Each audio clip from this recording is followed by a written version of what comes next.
Welcome back to the Rooted podcast from Bible Society. I am Mark, and if you're a regular listener wondering why I'm not Noel, who usually introduces these podcasts, he is taking a break. And so today I am joined by Esther and by George, who is a special guest this week. Today we're continuing our look at Daniel, and probably not just one of the most famous stories in Daniel, but it's probably one of the most famous stories in the whole Bible, Daniel and the Lion's Den. And we're going to be looking at what this tells us about living counter-culturally in a society where we may not feel entirely at home. We'll be thinking about compromise, the times when we might want to compromise and think that's okay, and the times when we really shouldn't. We will also be thinking about the wider consequences of sin, and hopefully that'll become clearer a little bit later. So, firstly, George, welcome to you. It's the first time you've joined us, and you're here because you contributed to the Rooted Daniel Journal. And I just wondered if you could just introduce yourself briefly for our listeners. Well, thank you very much for having me here on the Rooted podcast. It's an honor. So I am a researcher at the think tank Theos. We do social research on the impact of faith on society, the role of faith organizations and churches in the UK, how they impact social cohesion, how they impact homelessness, the roles that cathedrals play or churches play as physical buildings in communities, but also sort of trying to tease out what religious people in the UK think, where do Christians stand on social issues and political issues, and it's fascinating work. That's really interesting, George, and I think it's really good that we've got you in this particular edition, actually, because you and Theos in general, you seem to sort of sit kind of at the interface between the church and wider culture in some ways. Just before we continue, just let me remind you to send us your questions and rate us and review us. It really helps us to get more people listening to the podcast. I just want to start with a story. This is the story that those of us who grew up in Sunday school, we all hear it in Sunday school. There is a decree that nobody is to pray to anybody except the king for 30 days on penalty of being thrown into the lion's den. Daniel prays anyway. He is thrown to the lions. He is unharmed because God shuts the lions' mouths. The king doesn't want to throw him to the lions, but he does because it's the law of the Medes and Persians and he has no choice. When he is extracted from the lion's den, his accusers come to a very sticky end indeed. That's the bit that they don't tell us about in Sunday school. And we will certainly come back to that later on in the podcast. So that's the story in a nutshell. But I thought I would start just by asking Esther, what is this all about? Why the tension between Daniel and the satraps? And what is a satrap anyway? Yes, good question. It really does help to kind of understand what their role was. Right there in verse 1 of chapter 6, it says that Darius sets over his kingdom 120 satraps. So these are people that already have some degree of power and authority over provinces of the kingdom. And according to the commentaries that I've read, what did that involve? Well, provinces would give tribute to the king. So I guess it's similar to taxes. And satraps were also responsible for collecting those tributes and passing them on to the king. And they were responsible for security as well in those provinces. So these are people with power. So you've got the satraps, and then you've got the king, and in between them, you've got 3, it says at the start of this, high officials. And Daniel is one of these high officials. And his job is to keep the satraps accountable. So he's sort of like an anti-corruption force, I guess, making sure that nobody cheats the king out of any of these tributes, that security is, being administered properly. It's not like a protection racket, but it's actually just. So the source of the tension, reading between the lines, Yes, there's jealousy from the satraps that Daniel is in a higher position than them. And in fact, he goes on to be promoted again because he does such a good job. So he's even, the highest high official, essentially. But also, he's a really inconvenient figure because they want to be corrupt. These satraps want to engage in corruption and he's stopping them. I think that's what the source of tension is. That's really interesting. And I have to say, I had not really picked that up before you said that. I thought, maybe it's just a bit of early anti-Semitism, or, maybe it's just they don't like this foreigner coming in and kind of lording it over them. But actually, it comes down to money again, doesn't it? Money and power. I mean, they do make sure to mention when they accuse Daniel of not complying with his decree, they do instantly say, this exile from Judah, they use that as kind of a tool to sort of say, there should be suspicion on this man. He's not of us, essentially. So I don't know that, that idea of maybe is it early anti-Semitism, perhaps that is an element. But I think beyond that, we've got a much more simple and timeless story of power and influence, the struggle for that, and of corruption. So it's quite contemporary, really, isn't it? Yeah. And where does King Darius come into this? I mean, how are they sort of manipulating him to get what they want? They are really playing on his ego because they flatter the king by suggesting to him this law out of the blue, really, that suddenly, for an arbitrary period of time as well, the whole thing is a bit odd. But they come to him, they flatter him, oh, King Darius, live forever. Here is a magnificent idea. Maybe for 30 days, everyone should just pray to you. And Darius doesn't have the distance to think, this is an odd suggestion out of nowhere.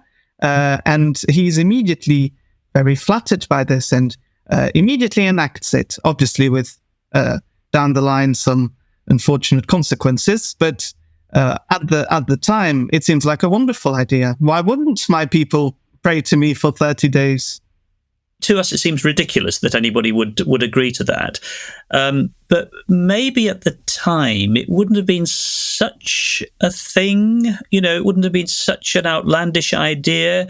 I don't know. But even so, just telling people to stop praying to the gods that they would normally pray to, I mean, that's a high-risk strategy, isn't it? So the gods, the priests in these various temples to Bel and Marduk and what have you, they wouldn't be getting the offerings, they wouldn't be getting the income. The whole religious life of the nation just shuts down. Yeah, I mean, that really struck me. I think it does just go to show the level of foolishness of Darius in this. I mean, perhaps he liked the idea, I want everyone to come to me as the source of blessing. Obviously in his position of power over the empire, it does flatter his ego. But can you imagine how busy he was going to be for those 30 days as well, actually seeing this through? I don't think he'd thought about that. And it really, I think it speaks to just the level of the conspiracy, really, of these schemers, not just against Daniel, but against the king. Because they really take him for a fool here. And he realizes that quite quickly. And, he's devastated about the consequences of this thoughtless agreement that he's kind of signed. And I mean, obviously, George, you said, yes, he should have realized this is sort of out of the blue. But we know that it's not out of the blue because its whole aim, this decree is that this is the only way we're going to be able to discredit Daniel, is if we do something that interferes with him following the law of his God. So it's out of the blue for anything sensible in society, but it's not out of the blue for them in their desire to trip up Daniel and get what they want. Presumably for the average Babylonian, stopping praying to your own particular god wouldn't have been that much of a thing. it's only Daniel, it's Daniel and the Jews in Babylon for whom this is just a huge thing, because they're not going to pray to Darius, certainly, and Daniel is not going to stop praying to God either. There's this exclusive nature of the Jewish faith. So there is one God, and that's that. He's not one God among many others. It's just one. And so it kind of sets Daniel and his friends, the Jewish community, generally in Babylon, it sets them completely off to one side of the culture that they were living in. I think we can see that Daniel sort of very masterfully navigates Babylonian society. He's incredibly well integrated, and he was, we could say, in the world, but he was not of that society. And he certainly didn't feel bound by the decree not to pray to the God of Israel. And so there is this dual level of sort of navigating this society and even having a very good relationship with the king and doing God's work as well over the years through miracles for this society, but of not being bound by it. Darius has made this decree, but Daniel hasn't forgotten the decrees or the laws of God, and they clearly supersede, especially any temporary, like 30-day injunction from, an earthly king. I was thinking, actually, as we were preparing, well, what kind of petition in prayer might Daniel have been making? And I mean, we do have an example of Daniel interceding, making petition to God in Daniel chapter 9. Basically calling God to end this time of exile. And it actually links right back to Solomon's prayer when he's dedicating the temple. It's in 1 Kings chapter 8. And he says it's this amazingly powerful prayer. He's kind of consecrating the temple. He's talking about the people's covenant with God. And he's looking at his people, looking into the future and imagining some of the bumps in the road that they might experience. So in 1 Kings chapter 8, verse 46, he's got this bit in there, if they sin against you, or basically when the people of God sin against you, be merciful. And he even mentions exile. So he says, if they sin against you, for there is no one who does not sin, and you are angry with them and give them to an enemy so that they are carried away captive to the land of the enemy, far off or near. Yet, if they turn their heart in the land to which they've been carried captive and repent and plead with you in the land of their captives, if they repent with all their heart and with all their soul, basically will be merciful to them, accept them. So I think Daniel, he seems to have been well-versed in the scriptures and in the law of God. He would have known about this prayer, and he's basically petitioning every day in the land of his captors, just like the people in Persia and in Babylon haven't forgotten that he's an exile from Judah. He hasn't forgotten either. And he's always calling on God to kind of keep this sort of faithful promise that he has with his people to redeem and restore them. So maybe he's petitioning in that kind of way. Maybe. But I mean, it's interesting that when, if you actually read Daniel, it just says 3 times a day, he got down on his knees and prayed, giving thanks to his God, just as he'd done before. So maybe that he was praying for a return from exile. I'm sure he was actually. But in context, it just says that it gives thanks to God, just as he's done before. So it's as though it's completely routine what he's doing. He's just not going to change anything that he does just because these wretched satraps have got it in for him. Yeah, I mean, he knows exactly what's going to happen, but he does it anyway. In addition to this, I think the fact that it says, as he had done previously in my version, or as it done before, he doesn't do less, but he also doesn't do more. He could have gone on the public square and said, "Oh, as a sign of protest, I'll just make this, turn this into a show." But that's not what he does either. Life goes on. He does exactly everything as he did before. The decree might not have happened at all everything stays the same. It doesn't concern him. I mean, I suppose the question that lies behind all of this for us is, how does that translate into how we live in society today? In lots of ways, in this country, society is quite hospitable to Christianity. It's not that we face persecution, no lions or anything like that. That's fine. But there are points at which we kind of butt up against the way that people think, the way that people act, the way that we're expected to act as Christians is not always in line with how other people act. And I just wonder, what the lessons are for us as to how to navigate the tensions that there are today. Many times as Christians in society, even if we don't have the threat of a lion's den hanging over us, we might feel pressure to compromise on our faith, or to take things that we would usually do publicly and make them very private and hidden. I mean, I recognise that tension. It's slightly different to this story with Daniel, though, in a way, because, their whole plan hangs on him not compromising. They know from the start that Daniel is not going to compromise in his faith.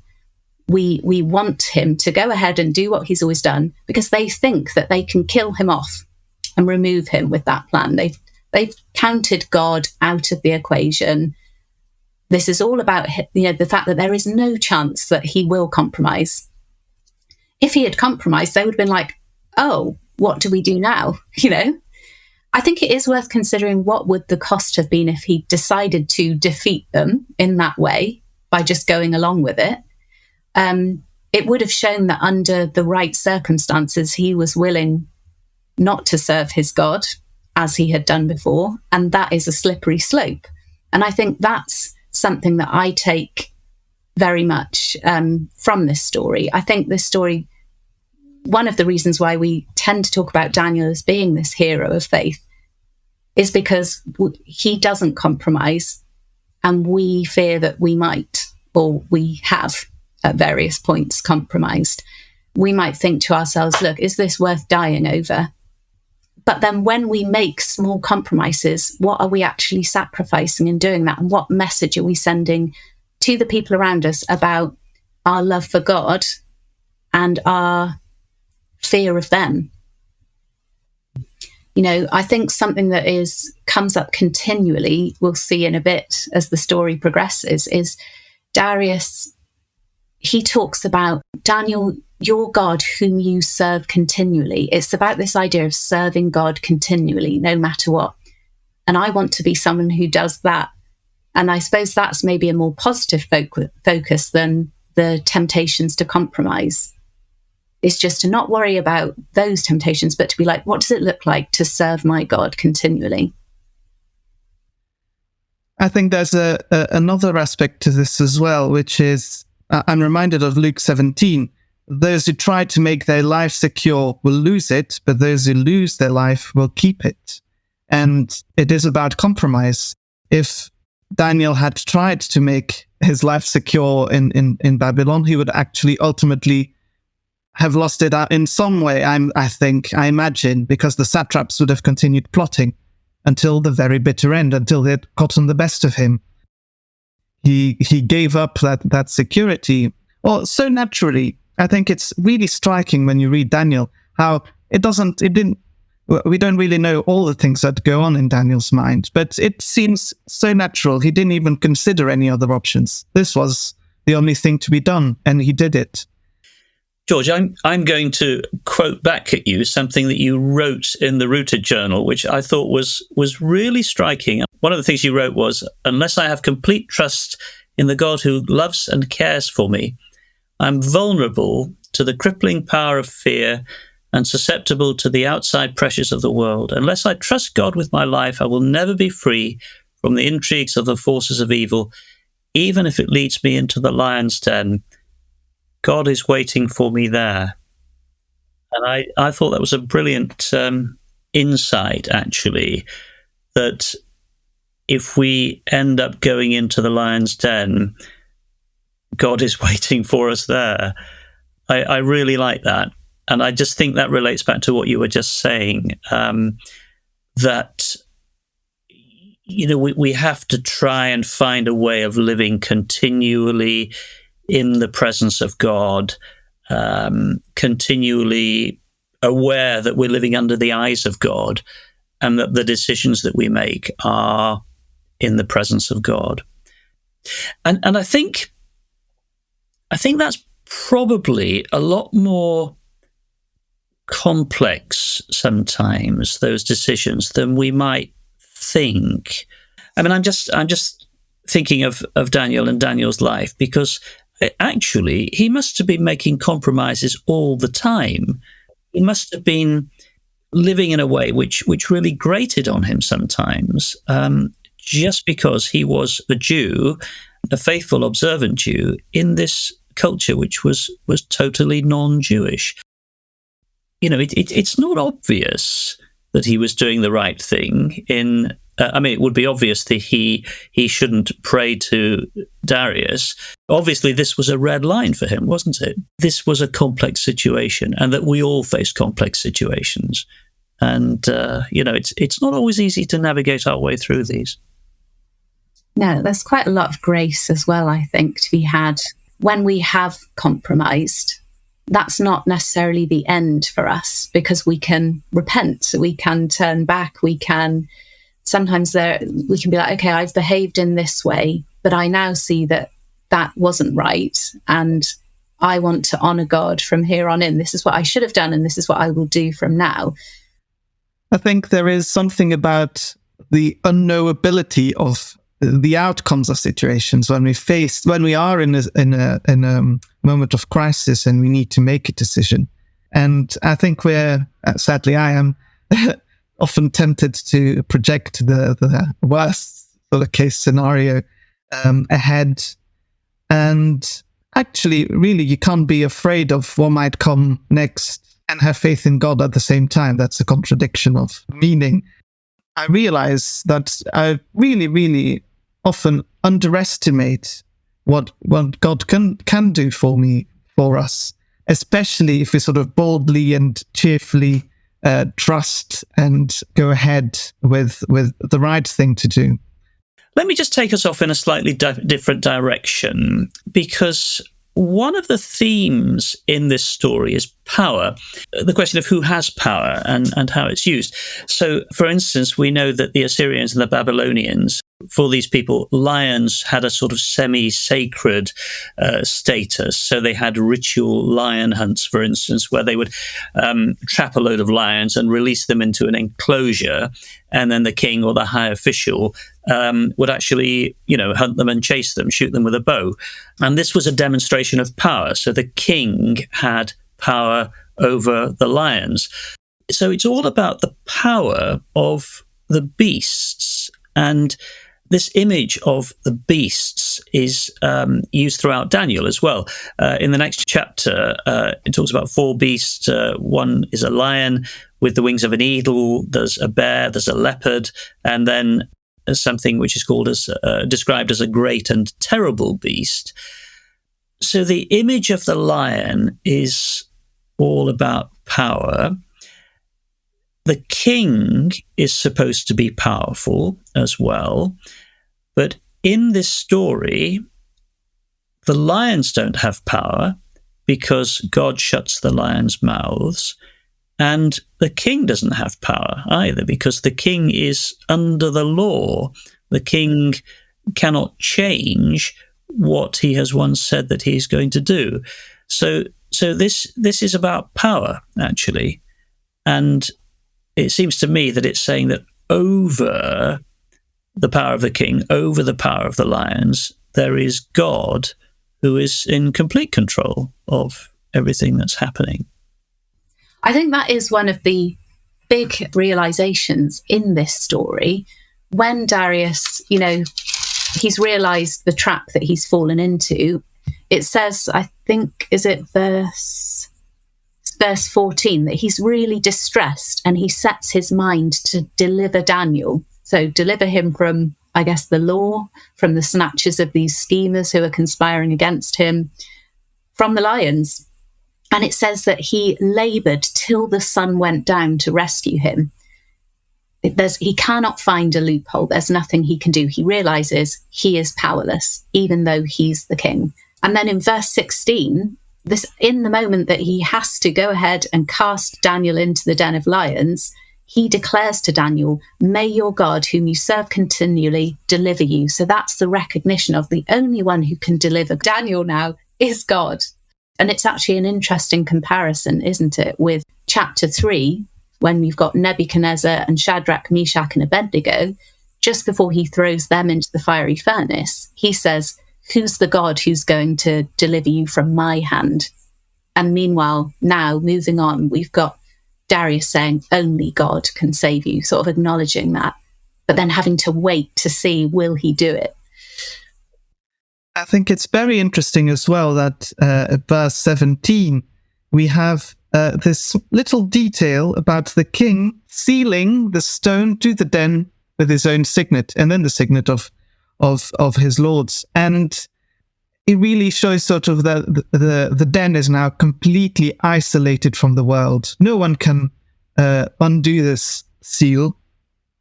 It is now just Daniel, the lions, and God, and no one can interfere. It's almost like a lab experiment, really, under controlled conditions, if you want. I can't help but read the story and not think of Schrodinger's cat. There's just this idea that until you look in the box to see is the cat alive or dead, it's both, kind of.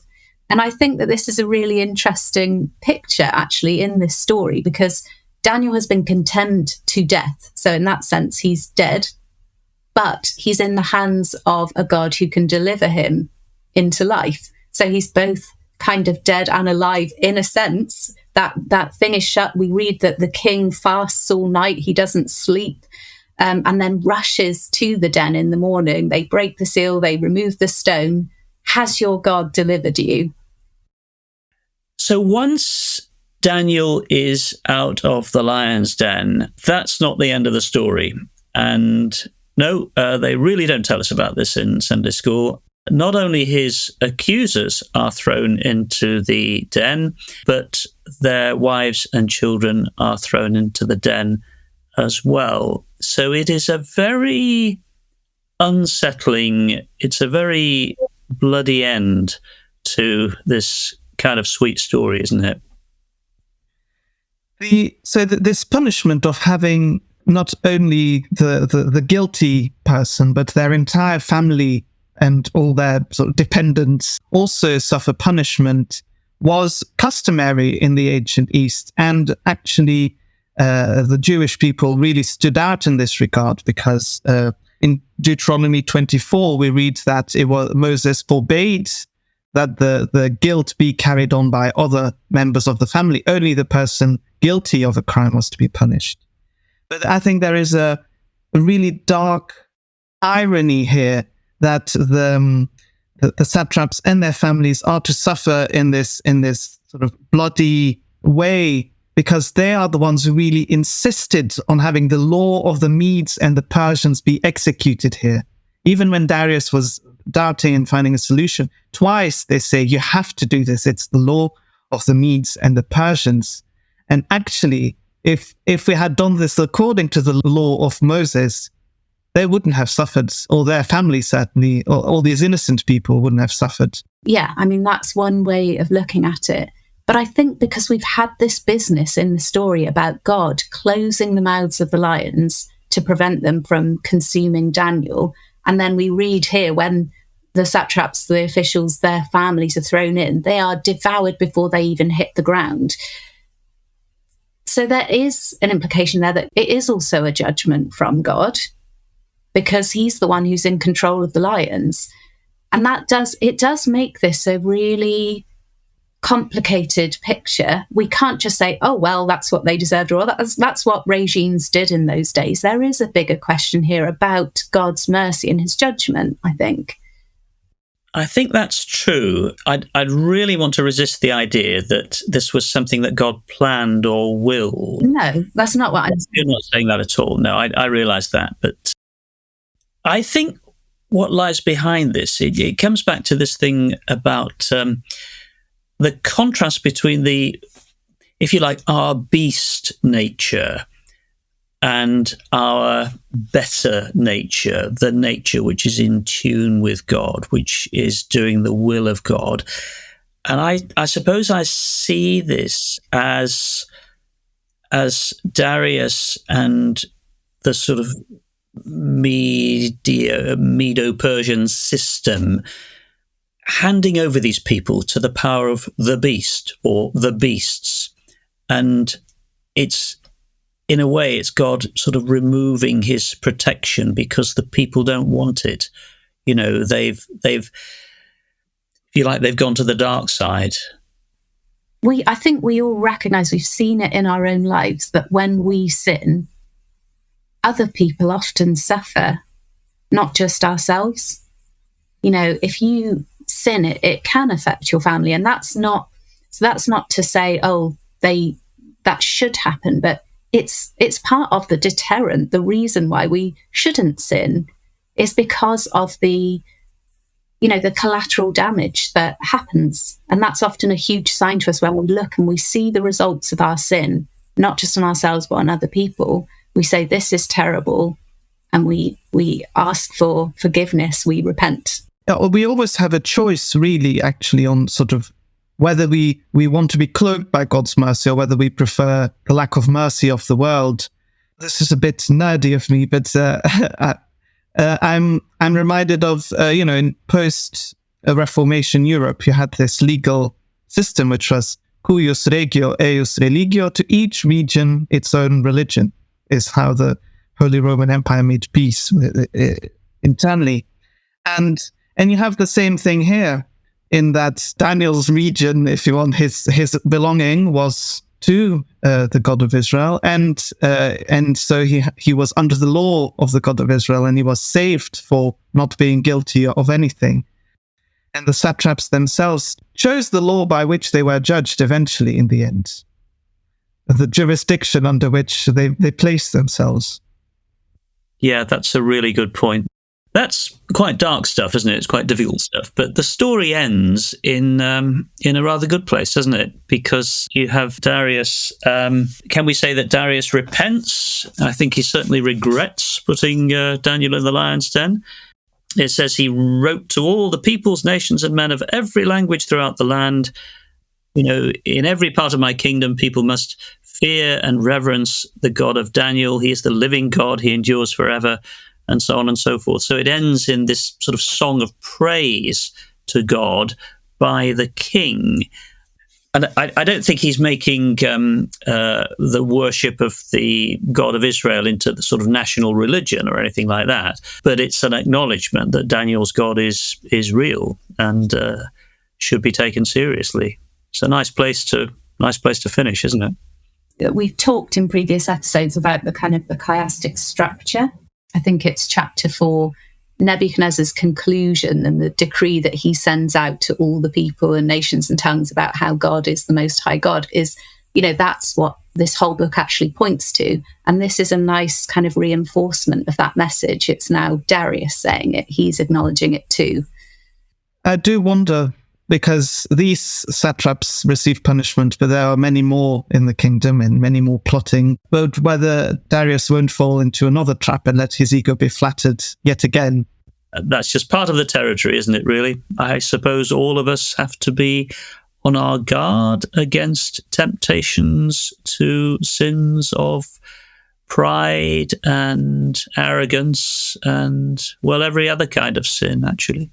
Well, but the best antidote to that is doing as Daniel does, continually serving his God, while also, he clearly faithfully serves the kings of these various empires too, but ultimately the mainstay is continually serving his God, and that is what we need to do. And I think that's a great place to end. So thank you very much for listening to us. Thank you especially to George for coming along and being our guest on this episode, and we'll see you again next time. Thanks for listening to this episode of the Rooted Podcast. To find out more about Bible Society's mission to invite people to discover the Bible for themselves in England, Wales, and around the world, visit biblesociety.org.uk.